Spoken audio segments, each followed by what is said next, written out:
Keď dvaja robia to isté, nie je to to isté. S kolegami z KDH a z KU, Richardom Vašečkom a Braňom Škripekom sme predložili návrh zákona, ktorý má riešiť problém dnešnej mládeže, a to sú energetické nápoje. Je to ako keby ste vypili 18 káv naraz a mladí s týmito drinkami sedia na lavičkách a popíjajú ich 1, 2, 3 za deň, čo je pre ich zdravie ohrozujúce, konštatujú to aj lekári a aj odborná verejnosť. Takže sa snažíme bojovať za reguláciu týchto nápojov, preto aby sme ochránili zdravie mládeže.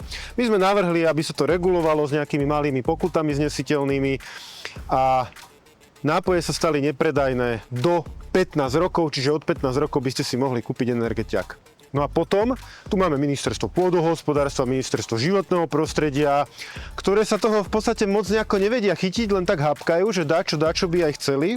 No a robotu za nich urobil jeden koaličný poslanec, ktorý to dosť odfušoval, pretože on vlastne neprevzal náš návrh, on si to tak nejako napísal na kolene sám. Ministerstvo vám vyfúkol pripomienkový proces, vynechal odborníkov, ani odborná verejnosť, odborníci, ktorí spolupracujú práve s predajcami, s výrobcami v potravinárskom priemysle, sa čudujú a krútia hlavou, že ako je to možné, že on niečo takéto predložil, pretože chce tiež riešiť reguláciu nápojov, ale dal to už od 16 rokov, to znamená, že viete, do 15 sa to ľahko kontroluje. Zakývate, že máte občiansky a predajca vidí, idete ďalej, alebo od 18, ako sme zvyknutí pri alkoholických nápojoch a cigaretách. Som pred Národnou radou, pretože teraz stále beží rokovanie o tomto našom návrhu, respektíve druhom návrhu, ktorý je tiež na programe od tohto koaličného poslanca. Budeme rokovať.